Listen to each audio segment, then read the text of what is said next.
Pode. Olá, pessoal, sejam todas muito bem-vindas, muito bem-vindos para mais um episódio dessa nossa temporada Cultura em Foco do nosso Entre Nós Pod.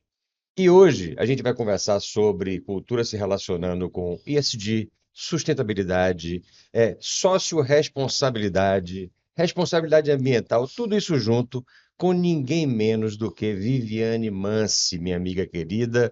E eu queria que, antes de mais nada, Vivi, você falasse quem é a Viviane Mansi, para a nossa audiência lhe conhecer um pouco mais. Bom, antes de mais nada, que delícia estar de novo contigo para a gente discutir sobre temas que a gente gosta tanto, né?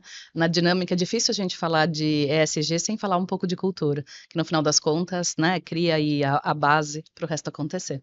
Então, bom demais estar aqui. Para vocês, eu estou nessa jornada de ESG há bastante tempo, eu venho de uma história de comunicação, a minha formação básica, mas tive a oportunidade e a sorte, por que não dizer, ao longo da minha carreira, de ter podido trabalhar essas coisas juntas. Então, vivi muitos setores econômicos diferentes. Eu já trabalhei em indústria farmacêutica, em tecnologia de águas profundas, iluminação pública, revisão de turbina de avião. Trabalhei na construção civil, em mercado automotivo e agora eu estou em bebidas. Ou seja, não importa qual é o lugar que a gente olhe, essas demandas, elas são bem-vindas e são necessárias. Né, muito bom, muito bom. E esse tema é um tema que a gente vem debatendo com ele. Eu acho que o tema de responsabilidade socioambiental, o tema que tem essas três letrinhas, né, que nem todo mundo ainda capturou assim profundamente o que é que significa do ESG, o que é que isso significa, mas eu particularmente tenho uma alegria muito grande de ver que esse tema, Vivi, ele tem ganhado força, ele tem Muita. se tornado mais presente, ele tem se tornado mais relevante. Eu acredito genuinamente nisso como algo que se conecta umbilicalmente com a próprio processo de humanização que tanto se fala hoje nas relações das organizações como um todo, né? Porque nada mais quer dizer, na minha visão, né? Na minha compreensão, quando a gente fala de ESG, por trás disso a gente está falando de humano, a gente está falando de cuidar da espécie humana e da relação da espécie humana nesse planeta, né? Então acho que isso é muito bom, porque esse tema está se tornando cada vez mais presente. Mas eu queria resgatar um pouco aqui, até para poder clarear um pouco de onde é que vem isso. Porque esse tema de responsabilidade socioambiental ele já tem um certo tempo e tal, mas Já. especificamente ESG. Como é que nasceu essa história? Vamos resgatar como é que veio esse negócio? Quanto Vamos. tempo isso está no ar? Vamos. E você sabe o que é engraçado? Eu estou vinculada a várias universidades onde eu dou aula dessa temática. E é sempre uma certa briga, né? Um certo lugar difícil. Tipo, sustentabilidade é sinônimo de ESG ou não? Dentro de empresa, é muito difícil você ter pessoas diferentes cuidando dessas coisas, né? Então, dentro da empresa, isso tudo se une muito. Agora, sustentabilidade é um conceito mais amplo. A gente fala de sustentabilidade já há muito tempo, a gente tem empresas que têm seu código escrito de sustentabilidade desde a década de 1970, então nós não estamos falando de algo que nasceu ontem. Mas algo aconteceu ao longo dessas últimas décadas. As empresas começaram a, enfim, a se tornar cada vez maiores, e com isso vem, obviamente, muita luz em torno do que elas fazem. Toda empresa que tem muita luz corre o risco de ter muita sombra. E à medida que as empresas iam crescendo, especialmente em lugares, né, em países que não eram ricos, a gente olha para o que está do lado e pensa, bom, mas será que essa empresa não tem um papel de fazer algo mais? E aí, dentro desse contexto muito amplo de sustentabilidade, ou seja, o que eu faço para existir, para progredir, mas não atrapalhar as próximas gerações, ficou um espaço que foi sendo ocupado por fazer algo mais nas comunidades onde as empresas estavam. Assim foram se formando as áreas de responsabilidade social corporativa. Mas veja, de certa maneira, as empresas foram crescendo, elas foram trazendo benefícios, foram trazendo determinados problemas também e foram tendo as suas áreas de responsabilidade social corporativa para dar conta daquela relação com a comunidade, de um algo a mais que elas faziam. Só que chega um determinado momento que a gente se pergunta: poxa, é legal fazer esse algo a mais na comunidade, mas e aqui dentro? Como é que a gente faz o nosso negócio de forma a gente ter menos sombra? Então, ESG vem neste contexto de olhar para dentro e não olhar para fora. Então, claro que você vai ter esse dentro e fora, ele é quase né, uma linha imaginária, Uhum. porque é difícil a gente ter só o dentro e só o fora, isso está em diálogo constante. Mas o ESG, ele recupera um papel das organizações sobre o que eu estou fazendo, por exemplo, com a minha força de trabalho, para que ela possa prosperar no futuro, né, desde o presente até o futuro. O que é que eu faço com as minhas práticas para que, de fato, eu consiga ter retorno sobre o meu investimento, etc e tal, mas que eu não crie dilemas futuros tão grandes a ponto de me custar mais ainda para recuperá-los. E como é que eu crio um olhar sobre essas questões de continuidade, que é a questão da governança. Então, o E de meio ambiente, o S de social e o G de governança, eles, de certa maneira, sintetizam grandes preocupações que uma empresa deveria ter para ela realmente prosperar. Eu acho que é sempre bom lembrar que não existe empresa rica em país pobre, Uhum. né? Isso tem limite.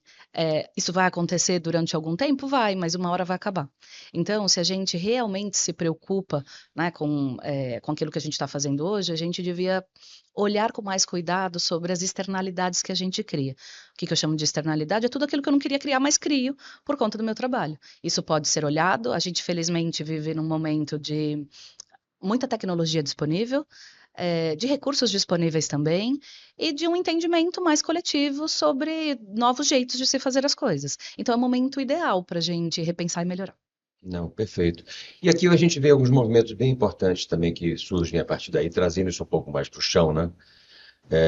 E, em certa medida, quer dizer, tudo isso que vem desse conceito histórico, em que começa a se preocupar e se identificar, ele acaba sendo encapsulado nesse conceito de ESG. Ele se associa com toda a história de impacto global, de as grandes metas do milênio, Uhum. e muito chamados por esse grande desafio do aquecimento global. Então, isso sem dúvida ele trouxe um pouco ele trouxe um senso de urgência, digamos assim. Olha, agora a gente realmente precisa cuidar disso, né? Não só isso, como eu acredito que teve aí, se potencializou um pouco até a própria pandemia. A Sim, pandemia é um negócio interessante porque a gente hoje trata a pandemia como se nunca tivesse acontecido, né? Mas foi outro dia. foi outro dia. A gente ainda está se acostumando com uma série de coisas a partir de uma nova tomada de consciência que a gente tem de como a gente se relaciona com o trabalho, de como a gente amplia o nosso senso crítico nas questões das relações humanas como um todo, né? Bom, a gente tem essas três letrinhas, né, do ISD que representam ambiental, social e governança. O que avançou mais? O que tem sido mais fácil tratar? Bom, você já tá rindo, né? Você sabe, fácil nada, gente. Nada é fácil de tratar. Mas é necessário. E eu acho que esse que tem que ser o nosso compromisso.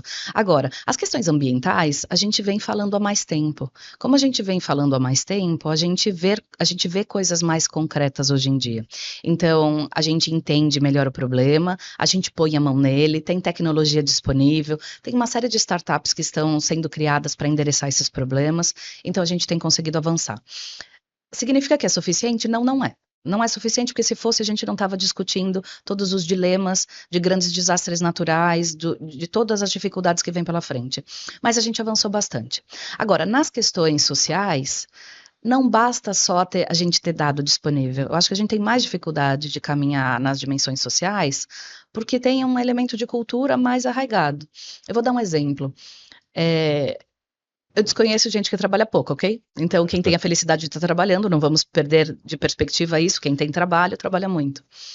Quando a gente está lá no limite do nosso cansaço, a gente chega em casa, a gente fala: hoje eu vou sair para comer legal. Ou eu vou abrir uma bebida diferente para eu tomar. E a gente faz isso com tranquilidade, a gente gasta um pouco mais porque a gente merece. E aí, a pessoa que trabalha na nossa casa nos ajudando pede um aumento de R$ 100 e a gente fala que a gente não tem. Então, eu acho que esse é um pouco do dilema que a gente vive nas questões sociais. O que a gente acredita que é valor? Então, o que faz com que a gente possa gastar numa noite R$ 500, R$ 600, R$ 1.000 e a gente não possa dar um aumento de R$ 100, R$ 200 para quem cuida da nossa casa, dos nossos filhos, da nossa roupa, e que a gente possa, de fato, poder trabalhar e ter tudo isso para fazer. Então, a gente está diante desse tipo de dilema quando a gente fala sobre as questões sociais. Então, elas são mais difíceis, porque elas estão mais entranhadas na nossa forma de trabalhar. Já as dimensões de governança, por enforcement, a gente tem conseguido caminhar. Então, tem determinadas questões que, por força de lei, a gente tem começado a fazer. Nem todas elas são simples, muitas delas até expõem as organizações. Aqui no caso do Brasil, vocês devem se lembrar, recentemente, o governo força as empresas a publicarem os seus dados de equidade. E isso desce, né, assim, tenso para boa parte das organizações. Por quê? Porque elas têm que dizer qual é a porcentagem de mulheres, qual é a razão de salário entre homens e mulheres. Então, eu acho divertido, e cuidado se a sua organização faz isso, mas eu entro na internet e eu pesquiso várias empresas para ver o que elas falam desse movimento. Tem empresas que vão dizer, olha, a gente, em alinhamento à lei, está divulgando os nossos dados, isso faz parte da nossa política de equidade, publica o dado lá bonitinho. O dado, você não pode mexer, você baixa, né, do e-social, do jeito que vem, sem publicar o dado. Tem outras empresas que vão lá na sua página e falam, esse é o dado do governo, eu não acredito nele, isso não está certo, isso não está bom, isso não é legal, isso não representa a realidade, mas eu estou publicando porque é obrigatório. Enfim, diz algo sobre o compromisso das organizações. Então, é divertido você entrar lá e olhar. Agora, a gente faz isso, né, o governo cria essas questões para a gente olhar, porque sozinhas as organizações não estão dando conta de resolver esses problemas. Então, a gente vai criando força de lei. Isso é uma tendência nas 3 áreas, no E, no S e no G. Quanto mais a gente tiver dificuldade de avançar, mais a gente vai ter força de lei para fazer determinadas coisas. E o que quer dizer, por outro lado, que isso custará cada vez mais às organizações. O custo, gente, ele é inerente à nossa atividade econômica. O fato é que a gente, em algum momento, pode decidir onde investir. E a gente tem tido um determinado olhar sobre a nossa realidade que a gente não está decidindo nada, então o governo está decidindo por nós. É um papel. Uhum. Em algum contexto ele será feito. Então a gente precisa rever essas questões e nem todas essas questões são simples, fáceis de serem revistas. Sim, eu queria até aproveitar um pouco para parafrasear um pouquinho o que você está trazendo, até quando a gente olha as dificuldades, os caminhos, quer dizer, na minha visão, quando a gente olha para o I, S e o D, além de tudo que você trouxe, no caso, quando a gente olha para as questões ambientais, hoje a gente tem um sistema de métricas mais claro. Então, quando a gente vê a nossa atividade, é um pouco mais claro, mais objetivo eu calcular quais são os impactos. Eu vejo o que eu consumo de matéria-prima, eu vejo o que é que eu solto e libero de efluentes, eu consigo Geração medir de CO2. geração de CO2, quanto é que eu coloco enfim, de gases, não só ele, mas então eu consigo ter uma certa métrica.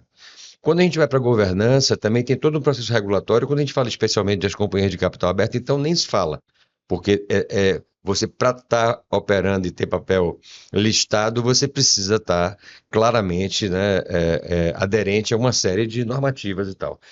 E a questão social, eu entendo que, por outro lado, e ao meu ver, né, é o que eu tenho discutido muito, é talvez onde as organizações podem trazer um impacto muito grande. E aí, Vivi, eu desafio um pouco a questão do seguinte: pô, legal, nós precisamos utilizar práticas de ESG. A outra coisa que eu acho que é o conceito é o seguinte: nós precisamos ser ESG. E quando a gente fala ser ESG, significa o seguinte: eu preciso trazer esse conceito para a minha personalidade enquanto organização. Então, quando a gente olha para o S, muito do que a gente tem visto é o que é que eu faço para as comunidades dos entornos. E às vezes não se lembra da relevância e importância que a gente tem, porque dentro da nossa organização nós estamos desenvolvendo e criando um monte de cidadãos e cidadãs e pessoas que eu acho que só esse papel das organizações cuidar das suas pessoas de uma maneira que ajudem essas pessoas a se tornarem cada vez mais socioambientalmente responsáveis é uma maneira de você criar um impacto enorme. Com E certeza. isso tem absolutamente tudo a ver com cultura. Quando ele fala com organização, significa cuidar da nossa personalidade. É trazer para a consciência, de forma intencional, o que é que eu quero ser enquanto a minha personalidade. Então, esse é um lugar um pouco do que a gente tem operado, do que a gente tem atuado e do que a gente faz dentro dos conceitos do que a gente cuida de cultura na crescimento, né? Especialmente porque o nosso modelo de cultura, que a gente tem uma influência filosófica muito importante lá do Richard Barrett, né? Ele traz para um conceito que ele é evolucionário por princípio e humanista por princípio. Então eu sempre volto para o seguinte: a gente não vai salvar o planeta, a gente precisa salvar o ser humano, a gente precisa melhorar a condição de vida do ser humano. E aí passa por algo, quando você fala, por exemplo, do consumo. Pô, legal, resolvemos celebrar, vamos consumir. Então, o modelo que nós temos hoje do que nos traz felicidade e do que nos traz essa pseudo-felicidade, né, muito através do consumo, é um dos grandes problemas que a gente tem, da gente não ter uma relação de consumo que seja, por princípio, sustentável, né? E gente, vamos sempre lembrar, aí eu posso comentar muita coisa em cima disso que você está trazendo. A primeira coisa, assim, quem toma a decisão na empresa, né? A decisão, ela não se faz, né? Uhum. A gente toma a decisão. Então, gente, o braço que desce a caneta, né, para tomar uma decisão na empresa, é o mesmo braço que estica o braço para comprar qualquer coisa fora da empresa. Então, a gente não vai ter uma empresa mais consciente se a gente não tiver pessoas conscientes também. Então, eu dou bastante aula de ESG e boa parte da aula, no final das contas, a gente se volta para o indivíduo, né? Como é que nós lidamos com acesso à informação, né? Como é que nós lidamos com isso? Aliás, foi uma coincidência, não pensei nisso, mas eu tenho algumas amigas da minha mesma idade, portanto, algumas delas são bastante parecidas até fisicamente comigo. A gente faz armário circular. A gente compra menos coisas e roda mais roupas entre nós. Você vai falar assim: alguém tem, nesse momento de dificuldade financeira, que a gente tivesse que ir fazer isso? Não tem. Aliás, eu estou com uma peça circular hoje, by the way. Uhum. A gente não tem uma necessidade financeira que nos leve a isso, mas é uma questão de consciência do quanto que a gente usa uma peça, de para onde vai essa peça depois que ela deixa de ser usada. Você vai falar assim: é uma atividade desse tamanhinho. Assim como pode ser uma atividade desse tamanhinho, a gente não ter 30 pares de sapato em casa e diminuir, assim como a gente não precisa ter tantas coisas que a gente, no final das contas, coleciona. Então, e até o que a gente compra, da onde vem.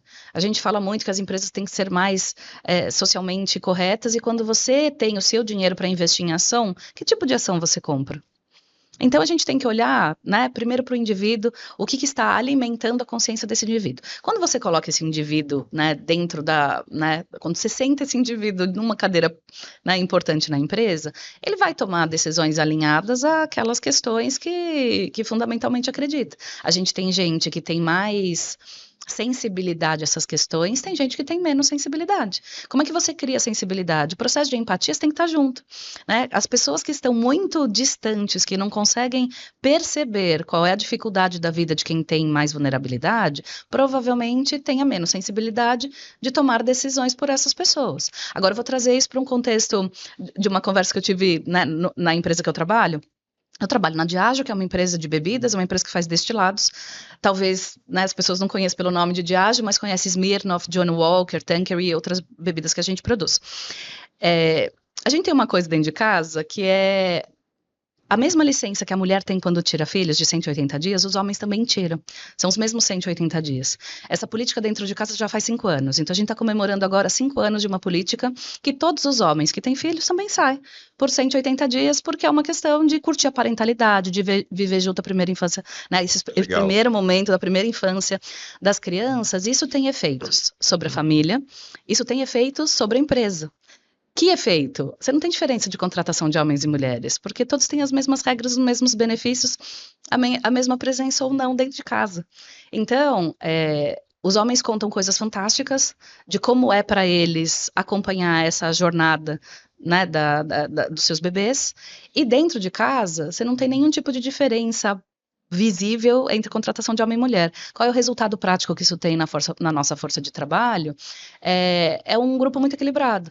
Tudo bem que eu venho de uma mulher presidente global, né? A gente é a maior empresa aberta em bolsa em Londres, cuja presidente é uma mulher.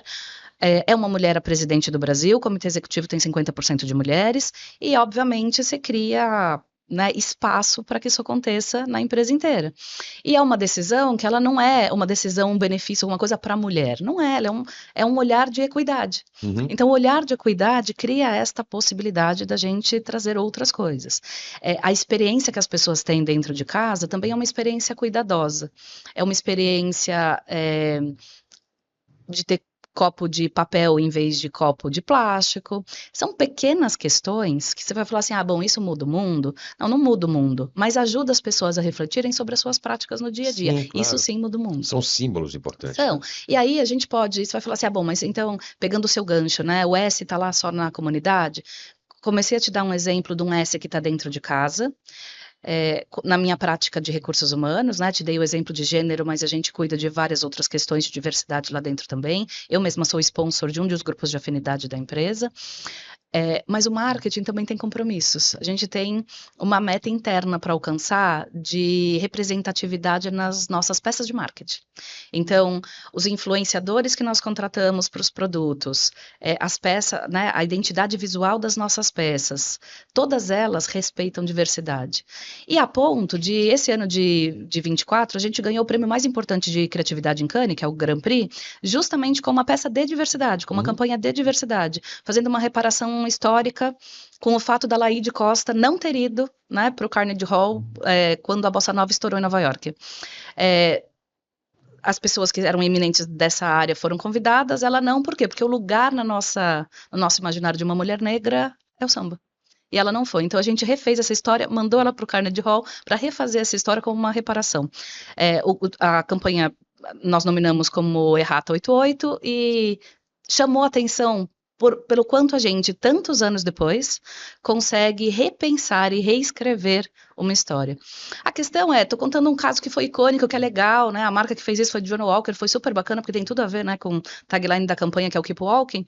Mas todos nós podemos, de certa maneira, fazer isso todo dia com as Sim, coisas que passam por nós, né? claro. Então, dá para fazer dentro de casa? Dá. Dá para fazer só em RH? Não necessariamente. Porque quando a gente faz um negócio desse em marketing, com as nossas marcas, você cria a cultura de dentro, né? Você deixa uma semente para quem vem depois fazer igual. E a gente tem ações na comunidade, a gente tem outras questões ali fora da empresa também, mas tudo isso se conversa. Como tudo isso se conversa, se fortalece a cultura que é corporativa, que não é só de uma área, de uma pessoa, né? De alguém Sim, que está claro. lá e que de repente sai daquela posição e tudo se perde depois. Claro. E, aliás, trazendo um pouco para o contexto da cultura, até, e um pouco do que você elaborou agora, Vi, quando a gente intencionalmente quer cuidar e levar uma cultura para algum lugar, aqui nós estamos falando do ponto de vista de práticas, de criar um artefato que vai dizer o seguinte: olha, essa é a nossa personalidade escrita, esse é o meu propósito, essas são as coisas que a gente valoriza, estamos olhando para essa direção, esse é o nosso rumo. Então você cria, eu chamo isso de artefato, né? Então, esse manifesto, né? Que muitas vezes é usado como propósito, missão, visão, valores, muitas vezes mas que procura responder as 4 questões essenciais, né? Para que a gente existe, para onde eu estou indo, o que é que eu faço para entregar esse propósito e como a gente faz. Então, eu estou nutrindo e respondendo essas questões, mas essas questões, elas, num dado momento, e muitas vezes o que é que se imagina? Olha, desenvolvemos e criamos essa nossa identidade, desenvolvemos e criamos esse nosso manifesto, então já temos, está pronto o serviço. Não está pronto o Na verdade, a serviço. gente começa agora. Ele começa agora. E o começo do serviço, o começo do trabalho, para você desenvolver efetivamente uma cultura dentro de uma organização, ele necessariamente passa pela construção de significados, o senso comum de significados compartilhados, né? Então é o senso comum de significado e propósito compartilhado, que não existe outro caminho que não seja pelo diálogo. Então, por exemplo, quando a gente vem falando e exercendo muito a questão da diversidade, mas diversidade sozinha não resolve, é diversidade e inclusão. E por conta disso, nós, por exemplo, na Crescimento, tem bastante tempo que a gente vem trabalhando, aprendendo como lidar com isso. Não é uma coisa simples, porque a diversidade você consegue resolver mais rapidamente, porque de repente, pô, legal, nutrimos aqui uma prática em que a gente trouxe pessoas que compõem um conjunto representativo das minorias, tal a sociedade brasileira, beleza, já temos diversidade. Só que como é que essas pessoas se sentem dentro desse ambiente? Elas se sentem efetivamente incluídas? Inclusão é uma outra coisa. Inclusão é um outro trabalho. E nós todos estamos assim muito ancorados ainda e treinados naquele viés de um outro momento histórico, não esse que está sendo trabalhado. Então tem um aprendizado muito grande para se relacionar com isso, né? Então eu vejo que aí, entramos um pouco do ponto de vista aqui do social, esse social para dentro e para fora. Significa a gente cuidar do humano de uma maneira equânime, digamos assim, e acolhedora, e amorosa, e generosa. Eu acho que passa muito por isso aí. São só coisas que eu amo. Tudo isso eu adoro falar sobre isso, Muito bom. porque é muito bom. Mas tudo isso impõe um conjunto de desafios, né? As práticas que a gente coloca quando a gente olha para esse contexto, elas trazem desafios, né? Eu não sei o que que você acha que são os principais desafios de você criar uma cultura ESG, quais são os principais obstáculos, quais são as grandes dificuldades de você trazer para que isso se torne fluido, Uhum. se torne uma conversa natural, né? Bom, acho que a gente tem algumas questões aí. É, eu vejo muitas empresas começando a discussão do S por olhar sua força de trabalho, entender as suas características e melhorar aquilo que não representa a sociedade brasileira. É um passo importante? Ele é. Ele só não pode parar aí. Porque a gente não pode colocar, por exemplo, a questão de raça para dentro e as pessoas estarem sempre na base da nossa pirâmide. Significa que a gente pôs para dentro e ponto, né? E esqueceu do assunto. É como a gente dá conta. Eu escrevi sobre isso esses dias. É como você dá conta da sua agenda. Você tem lá vários compromissos na agenda, as agendas que estão lá no começo do dia a gente cumpre direitinho, né? Porque você não tem nada para atrapalhar. Você vai enfrentando imprevistos, outras agendas, dificuldades no dia a dia, os compromissos no final do dia, eles acabam meio comprometidos. A questão é a gente pensar onde é que esse compromisso social está na nossa agenda. Ele está na parte da manhã ou na parte da tarde, né? Uhum. E aí requer que a gente tenha ritos, que a gente tenha práticas. Quer dizer, como é que eu transformo o diferente em algo de valor? Porque senão, gente, o que vai acontecer é que a gente vai colocar, enfim, o gordo, o magro, o preto, o branco, o azul, o amarelo, o divertido para dentro e todo mundo veste camisa azul. Então, assim, a dimensão da cultura, ela precisa nos ajudar a perceber onde é que eu trago a diferença para dentro, ela se mantém diferente e por isso mesmo boa, né? E ela não pode virar um totem, né? Tipo, beleza, então, eu já trabalhei em empresas que tinham muito poucas mulheres. E a empresa falou assim, não, a gente já resolveu esse problema, porque a gente tem Viviane. Hum, então, né? A gente precisa dar outros passos para a gente resolver essa questão. Não é uma pessoa sozinha que fará isso, sabe? Ela é humilde, porque Viviane, Né? na realidade, ela é a resolução de muitos problemas, tá, Não, gente? mas alguns, né? Bem distante de serem todos. Então a gente precisa trazer essa questão. E aí, eu acho o meu grande convite, quem tem consciência do seu papel na cultura, porque a cultura, ela não cai do pé também, né? Ela acontece quando a gente tem intencionalidade em cima de coisas que a gente acredita. Por que que é importante que a gente tenha o manifesto, porque ele declara a nossa intenção. Quando eu leio aquilo em voz alta, quando eu coloco aquilo visível para as minhas pessoas, eu reafirmo aquilo, porque palavras movem mundos, né? Então eu reafirmo aquilo. Quando eu tenho intencionalidade sobre aquilo, eu me observo para ter certeza que no meu dia a dia eu dou vida para aquilo. Então ele é um aspecto importante de fazer as coisas acontecerem. E cultura é contagioso. Quando você vê alguém imbuído daquilo e faz, e você olha e fala, poxa, eu quero ser essa pessoa quando eu crescer, ou essa pessoa me inspira, você tende a replicar aquilo. Uhum, uhum. Então, você tem um aspecto bacana de ver as pessoas começando a atuar cada vez mais juntas nesse movimento. A questão é que tem gente que atua na empresa e não necessariamente está com esta intencionalidade dentro daquilo que foi definido dentro de um manifesto. Então, como é que eu lido com as pessoas que têm determinadas entregas, mas não necessariamente estão aderentes? Quando você permite que essa pessoa ganhe espaço, você coloca muitas coisas em risco. Então, para a gente criar uma boa cultura, a gente também tem que olhar para essas dimensões e, assim, tem pessoas que têm muita característica de ser grandes gladiadores internos, né? Então, a Uhum. pessoa que você dá o compromisso, a pessoa vai lá e faz, né? Sim. São grandes vingadores internos, como eu gosto de brincar. O vingador me leva para onde? Né? Assim, eu preciso de vingadores ou preciso de timoneiros? Uhum, uhum. Né? Então, como é que a gente vai lidar com isso? E aí, o papel da autogestão é mais importante para acertar para acertar a intenção. Como é que eu deixo clara a minha intenção e governo ela de forma a me levar num lugar que seja melhor para todos? Não, perfeito. Aqui você está trazendo um desafio importante, que é o próprio desafio cultural mesmo, da própria personalidade da organização, de como ela lida com esses temas. Eu acho que vale a pena destacar que as organizações elas não se transformam, elas não evoluem. Quem se transforma e evolui são as pessoas. Sim, E quando a gente fala de cultura, a gente está falando da personalidade da organização, que nada mais ela é do que a somatória, o conjunto das personalidades individuais e que por um combinado, vamos chamar assim, que é essa orientação desse artefato chamado aí o próprio manifesto, que diz o seguinte, olha, é assim que a gente quer ser, esse é o nosso ideário, né? É a nossa ideação de personalidade, ela convida as pessoas a unirem as suas personalidades nessa direção a partir desse grande combinado, né? Isso é, tecnicamente a gente chama de alinhamento de valores, né? exato. Mas o ponto é que para que a gente, para que toda a liderança consiga, porque uma coisa é o seguinte, né? Na experiência que a gente tem, gente, olha, eu tenho 12 anos trabalhando com transformação cultural, é, já vivenciei assim mais de 100 projetos, então é um pouco de tudo.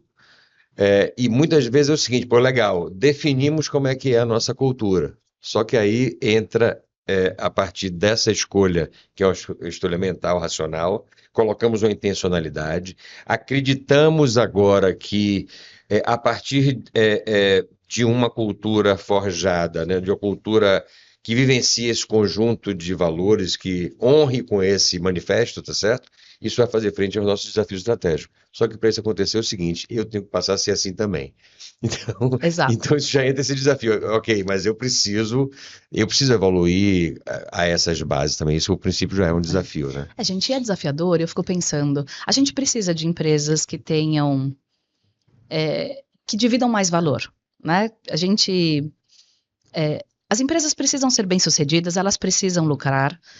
Eu absolutamente não sou contra nada dessas questões. Eu estou numa empresa privada hoje que é a Diageo, eu também faço parte de conselhos de administração de outras empresas. Vejo com muito bons olhos o esforço criativo e intencional de se criar mais atividades de ESG. E o que eu vejo dando mais certo é quando existe essa preocupação genuína de fazer ESG ser parte de cultura. Isso objetivamente tem a ver com a gente envolver as pessoas, com ter sensibilidade lá com a ponta, ter sensibilidade com quem mais que eu posso, com quem mais eu posso contribuir nesse processo.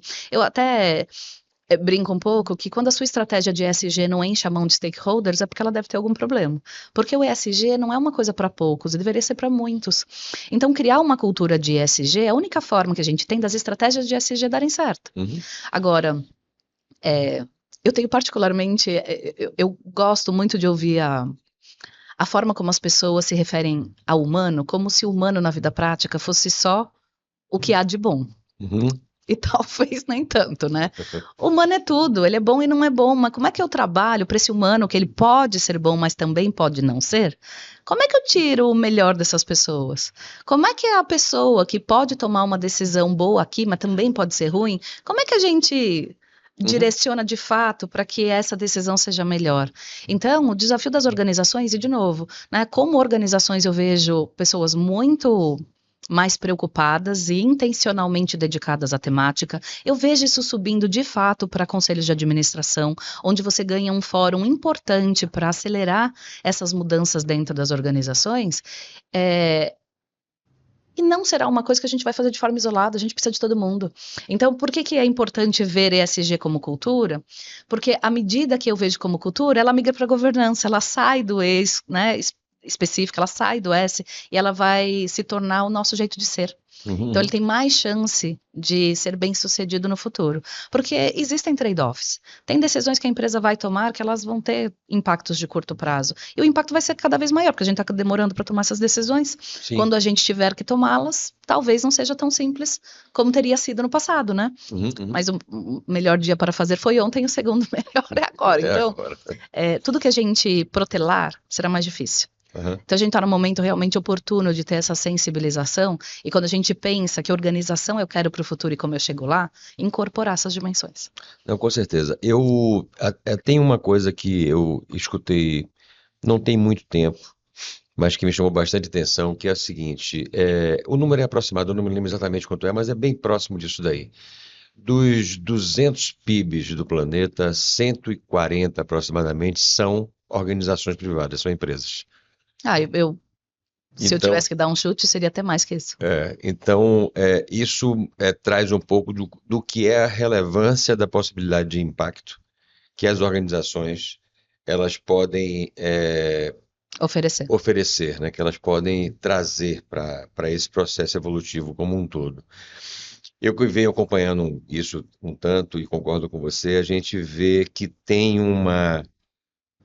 Talvez não esteja evoluindo com a velocidade Necessário. exatamente, que até que a própria urgência das grandes demandas do ponto de vista do equilíbrio sistêmico do planeta exija, né?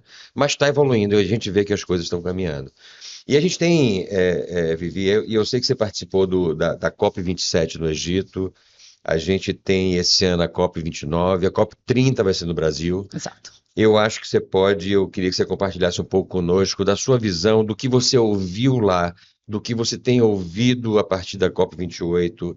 Qual é a percepção que você tem da evolução dessas conversas, né? Porque ali a gente tem um grande grupo dos grandes influenciadores globais realmente que podem, como é que eu posso dizer, calibram a lente, né, institucional de como se deve olhar para isso, né, de uma maneira não só do ponto de vista da gestão pública, mas especialmente do ponto de vista né, das iniciativas privadas e tal. Então eu queria que você falasse um pouco sobre isso, o que é que você espera do que vem pela frente. A gente já está fazendo as malas, né, para a COP29. Bom, aí eu acho que, primeiro, temos conversado mais. Então, eu acho que COP era um evento antigamente bastante técnico, bastante específico para representantes das nações que vão para esse fórum. Lembrando que são duas COPs, né? A gente está falando aqui da COP do clima. Existe uma outra COP que está se tornando tão relevante quanto, que é a COP da biodiversidade, que nós estamos tão mal quanto em termos de solucionar os nossos problemas, por isso que ela tem ganhado importância.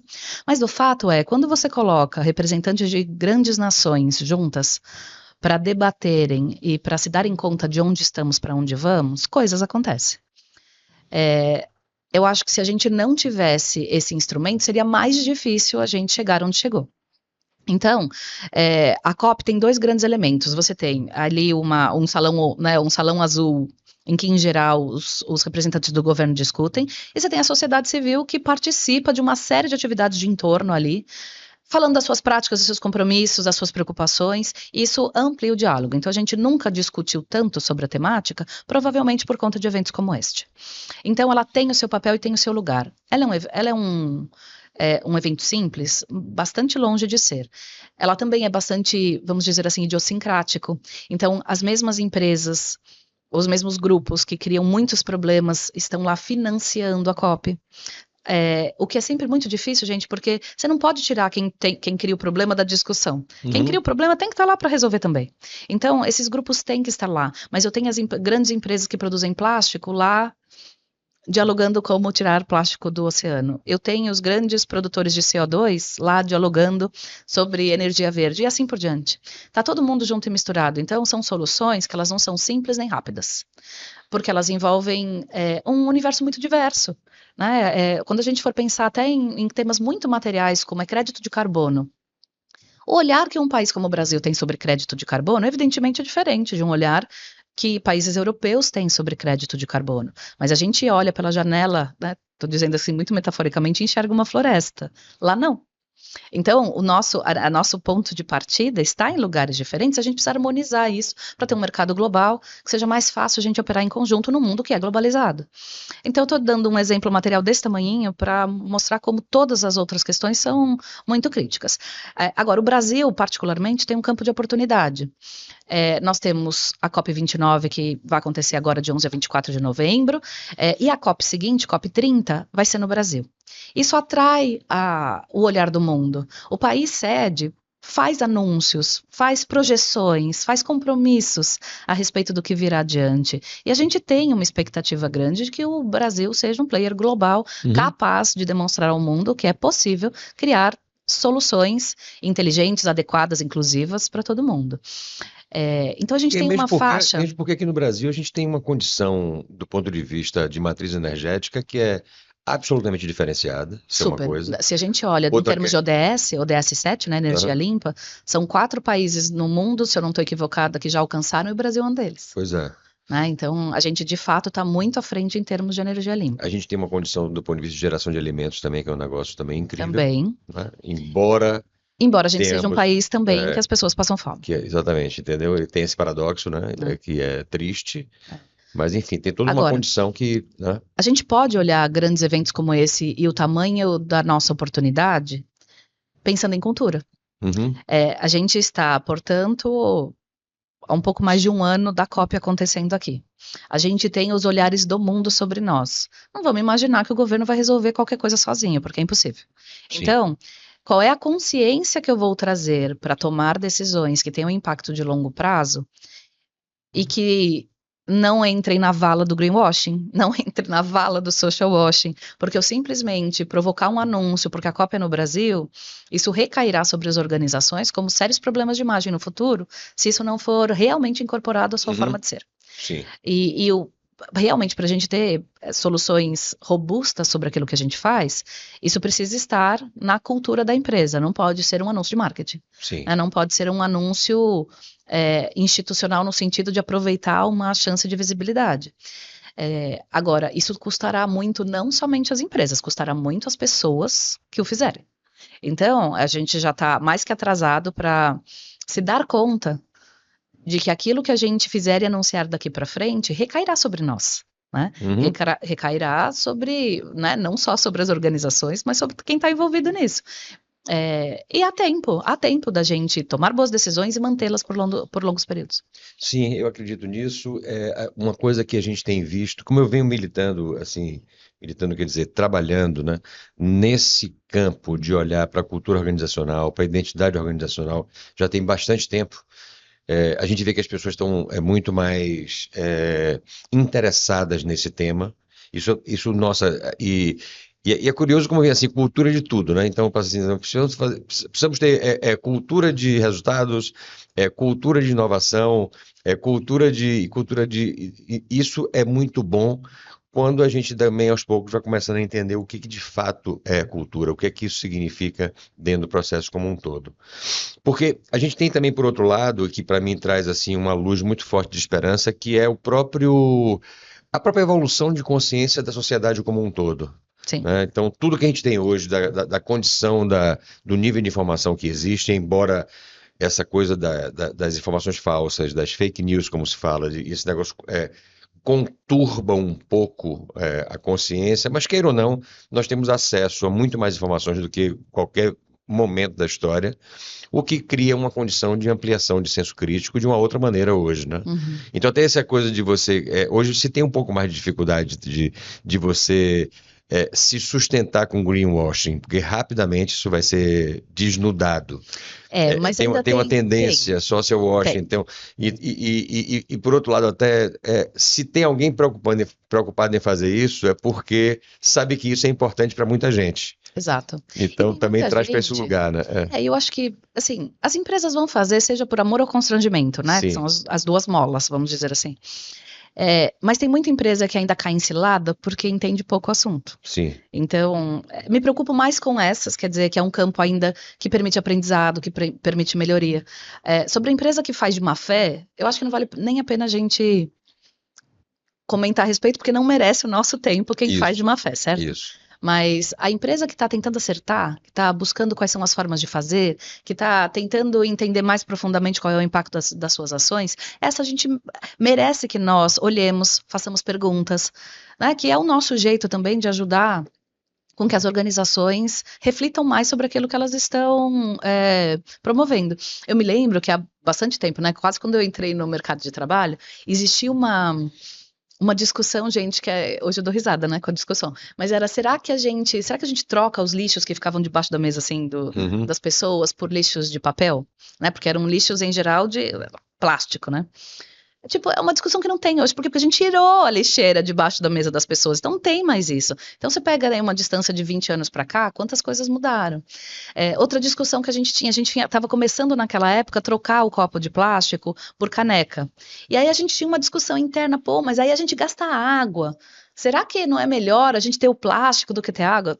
Que é uma discussão que hoje não é. Aquele copo que você tomou, assim, single use, que você tomou uma vez, vai viver mais que você. Então, não usa plástico. Eu não sou xiita, tá, gente? Uhum. Citei o plástico aqui 2 vezes, mas assim, aquele plástico que eu uso, mas eu poderia ter usado uma caneca lavável, esse eu acho que a gente poderia eliminar. Não dá para eliminar hoje o plástico das bolsas de sangue. Né? Não dá para eliminar alguns plásticos que nos trazem algum tipo de conforto. Tem coisas que dão. Então a gente não precisa ser xiita com nada, mas como é que a gente evolui para ter uma tecnologia de um plástico que se dissolva mais rapidamente, Que você pode reciclar, né? que de você não Como é que usar. você distribui? Como é que você cria uma logística de captura do plástico Exato. usado para aquilo vá para um reprocessamento? Exato. E aí a consciência de que tem coisas que a reciclagem é um caminho, ela precisa ser pensada, mas a gente também precisa de 6 calças jeans. Uhum. Precisa mesmo para ser feliz? Então, tem coisas que da lógica do consumo a gente tem que tomar mais cuidado, né? Do quanto de comida que a gente joga fora. A gente precisa repensar as coisas básicas da nossa Sim, vida sim, e claro. ajudar a repensar essas coisas na organização. É o mesmo indivíduo. Então, a gente tem que pensar a cultura de um ponto de vista mais humanitário, precisa pensar do ponto de vista mais coletivo, mais sistêmico. Uhum. E assim, a empresa que decide fazer isso pela sua própria cultura corporativa, ela deixa muito para a sociedade. Ela deixa o endereço de como pode ser feito. Então vale a pena por si só. Não, perfeito. Eu defino o engajamento das pessoas com as organizações quando as pessoas elas se conectam com aquilo que genuinamente elas acreditam. Então, eu entrei nesse lugar porque eu acredito no que está como digamos assim, o propósito e o que é que essa organização faz, eu acredito nisso, portanto eu me engajo, associado à liberdade de poder se expressar de forma genuína e sem medo. No primeiro trecho dessa expressão, dessa minha afirmação, a gente tem a cultura, que ela precisa ser bem escrita, ela precisa ter um manifesto que é, é, demonstre efetivamente qual é a nossa intenção real e as pessoas olham para aquilo e dizem, puta, eu acredito genuinamente nisso e nisso eu quero me conectar. E o outro aspecto é que o lugar onde eu possa me sentir, ter a liberdade de me expressar de forma genuína e sem medo, de eu ser eu mesma, de eu ser eu mesmo, tem a ver com a liderança. Então, cultura e liderança, elas são as duas faces da mesma moeda. É, o ponto é que quando a gente coloca essa expressão como que é capaz de florescer o engajamento, e a gente acredita genuinamente disso, isso significa que a gente assumiu uma responsabilidade muito grande, que é a Sim. responsabilidade com a congruência, com eu honrar com aquilo que eu falo, com aquilo que eu afirmo. Isso, por princípio, é desafiador. Mas ele, ao mesmo tempo que ele é desafiador, ele é evolucionário, entendeu? Ele produz um senso de bem-estar das pessoas serem capazes, já que eu posso ser eu mesmo nesse lugar, eu posso ser vulnerável. Eu Uhum. posso ser aberta ou aberto a mostrar as minhas fragilidades, até nas minhas fragilidades, daquilo que eu preciso aprender, de como eu trato a diversidade e a inclusão. Sim. Até isso, e como também eu consigo nutrir a organização como um todo dessa discussão. Então, e aqui vem um pedaço que é a sua ciência toda, né, Viviane, que é a coisa da comunicação, né? E que muito do que a gente vê, e que eu tenho trabalhado bastante isso na consciência das pessoas dentro da jornada evolutiva de cultura dentro das organizações, porque as tradições nossas, gente, elas dizem o seguinte: olha, agora que eu defini o que eu quero ser, vamos comunicar. Só que é o seguinte, a comunicação efetiva, ela precisa acontecer com vetores nas duas direções. Uhum. As pessoas não entendem simplesmente por aquilo que a gente comunicou. Elas começam a entender quando elas dialogam sobre isso, quando elas discutem sobre isso, quando elas questionam a partir de, olha, vocês comunicaram isso daqui, mas não é exatamente isso que eu estou vendo. Aí, então, precisamos discutir sobre isso. E nessa discussão, Uhum. agora eu entendi que não era bem o que eu interpretava. E esse processo significa você dar liberdade para as pessoas, você dar voz para as pessoas dentro das organizações. E eu vejo isso como um dos principais desafios. Uhum. Porque, em certa medida, isso cria uma Vulnerabilidade. vulnerabilidade, isso cria uma sensação de instabilidade, quando na realidade não é. Na realidade, quando as pessoas se sentem É. capazes se sentem parte porque elas se sentem incluídas, elas são ouvidas, elas dizem, putz, isso aqui é meu também. Eu estou E, construindo gente, junto. e tem uma Esse é coisa. o maior barato quando isso E tem uma acontece. coisa. Não é essa coisa da liderança mais presente, mais autêntica, que faz diferença, que vira o jogo. Quando a gente fala dela, ela é, né, super necessária para as empresas. Quando a gente fala dela, a gente fala nesse processo que às vezes é doloroso, que às vezes A liderança se sente super exposta nisso. Mas talvez a gente fale menos de um momento, gente, da completude que isso dá, da felicidade que isso traz, né? Então tem um lance também de, depois dessa jornada, o que a gente encontra, né, nessa travessia, é um lance fantástico, que talvez a gente precise falar um pouco mais sobre isso, do quanto é legal você olhar para trás e ver quanto essa transformação traz as pessoas juntos, cria coisas melhores, compartilha coisas legais ao longo desse processo todo. E se eu pudesse falar, né, resumir com algumas faltas aqui os últimos 80 anos, é, sobre a dimensão da comunicação, é assim, quando a gente começa a estudar, né, tipo, como é que a comunicação ela cai nas empresas, do ponto de vista de ciência da comunicação, ela vem por dois matemáticos, né?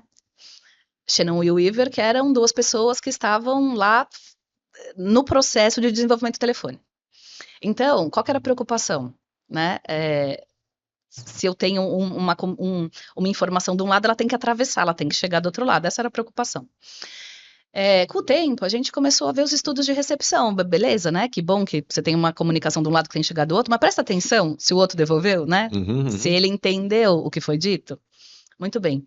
Depois de muitos anos, gente, a gente teve que a contribuição de outras áreas, né? E foi na filosofia que alguém olha para os processos de comunicação e fala, poxa, que legal que existe a preocupação, né, de fazer a mensagem desse lado chegar nesse, e que bom que tem a preocupação de prestar atenção aqui se esse outro lado entendeu, mas não vamos esquecer que a comunicação acontece aqui, ó, na relação. Então, gente, a qualidade da relação, ela precede a boa comunicação. E talvez seja aí um campo que a gente precisa estar, porque para você estar com os dois pés dentro, a gente precisa acreditar naquilo. A gente precisa transformar o cabo das tormentas no cabo da boa esperança, né? Sim. A gente precisa acreditar que aquelas opiniões diferentes, que aquele jeito diferente de pensar, ele tem contribuições para dar. Se a gente ultrapassa essa primeira barreira, que é, enfim, do nosso próprio pensamento, da nossa própria crença sobre como fazer as coisas, o resto é mais fácil. E chegar do outro lado é fantástico. Chegar nesse lugar em que a liderança não se sente solitária é um negócio fantástico. Porque a gente fala disso, né? Tipo, o lugar da liderança é um lugar solitário. É por quem quer, né, gente? Não Sim. precisa ser solitário. Por que ele é hoje? Vamos voltar aqui esse processo e entender o que está acontecendo aí. Ele não precisa ser tão solitário. Né? Então, a gente tem aí um campo de oportunidade para explorar. É isso aí. Você trouxe um negócio que eu acho que é incrível. Gente, a gente está chegando no final do nosso tempo. É uma pena. Porque toda vez que eu sento com Viviane para conversar, a gente investe muitas horas, porque é sempre muito gostoso, né? Muito bom. Sempre muito bom. Mas eu queria assim, fechar, antes de eu lhe ouvir, assim, como é que seria, sei lá, uma mensagem central, nossa, melhor, final, que traga para a gente um pouco, provoca uma reflexão a respeito de cultura com o IS disso junto. Mas uma coisa que você falou agora, antes de passar a palavra para você, que eu queria destacar, é que existe cultura quando existem relações. A cultura não se estabelece com uma pessoa só, precisa ter pelo menos duas pessoas juntas, né? No mínimo, eu preciso ter duas pessoas para poder eu ter alguma cultura. E a cultura ela se estabelece a partir da relação. A boa cultura, ela se estabelece a partir de boas relações construídas no trabalho. Então, quando a gente fala quando a gente fala de cultura organizacional, ela precisa ser, para ser próspera, ser forte, estar associada com a necessidade estratégica, sim, mas, por princípio, ela precisa ser um conjunto de boas relações, em que nutrem permanentemente um campo evolutivo. É nisso que a gente acredita, é isso que a gente procura fazer para as organizações. Engorda esse grupo, gente. Mas aí, minha amiga, para fechar, o que é que você gostaria de dizer para essa nossa audiência, essas pessoas que estão aqui nos ouvindo agora? Bom, gente, trabalhar com essas dimensões, essas grandes questões que ficam, é sempre muito prazeroso, né? Eu fico imaginando que com o passar do tempo, eu fico tentando me lembrar qual era a meta da minha empresa em 2014. Eu passei por várias empresas, né? Então, estou mudando aqui enfim, de setor, de estilo de liderança, de tudo. Eu tenho muita dificuldade de lembrar os números, sabe? E o sentido que eles faziam naquele contexto. Mas eu me lembro das coisas que nós fizemos juntos, eu me lembro das decisões difíceis que nós tomamos, mas tomamos da melhor maneira possível. Eu me lembro de ter desligado pessoas fantásticas do meu time por força das restrições que as organizações tiveram ao longo da vida, e eu falo com todas elas, são pessoas queridas e que estão junto de alguma forma até hoje. Então, assim, a gente toma ao longo da vida corporativa algumas decisões que elas não são fáceis, a gente toma, mas a gente pode fazer isso com respeito, a gente pode fazer isso preservando grandes questões importantes, a gente pode fazer coisas que a gente olha para trás e a gente tenha tranquilidade de consciência que a gente fez da melhor maneira possível. Agora, quando você tem uma cultura que permite isso, é melhor para todo mundo. Né? Senão, o esforço individual para achar esse espaço acolhedor no meio do caos é muito grande. Então, trabalhar ESG, cultura, liderança, comunicação, são coisas, primeiro, indissociáveis, segundo, que elas acontecem no longo prazo, né? São dentro de um mundo que muda sempre, talvez essas sejam as coisas que a gente devia mais que manter como base, sabe? Sobre as quais é mais fácil ver outras mudanças acontecendo por cima. Mas são agendas que valem muito a pena, né? São, assim, um bom lugar da gente dedicar o nosso tempo. Muito bom. Vou Querida, falar contigo de muito novo. bom estar Muito com bom. você. Muito obrigado. Que bom, que bom. Conte sempre comigo. Pessoal, então assim nós finalizamos mais um episódio incrível, delícia, aqui com a minha amiga Viviane Mansi, falando sobre cultura, estratégia, liderança, especialmente sobre ESG, sustentabilidade. Até a próxima, vem mais um episódio ainda para vocês, mais um ou dois, né? Em que traz dentro do nosso Entre Nós Pod a cultura em foco. Aguarde. Entre Nós Pode.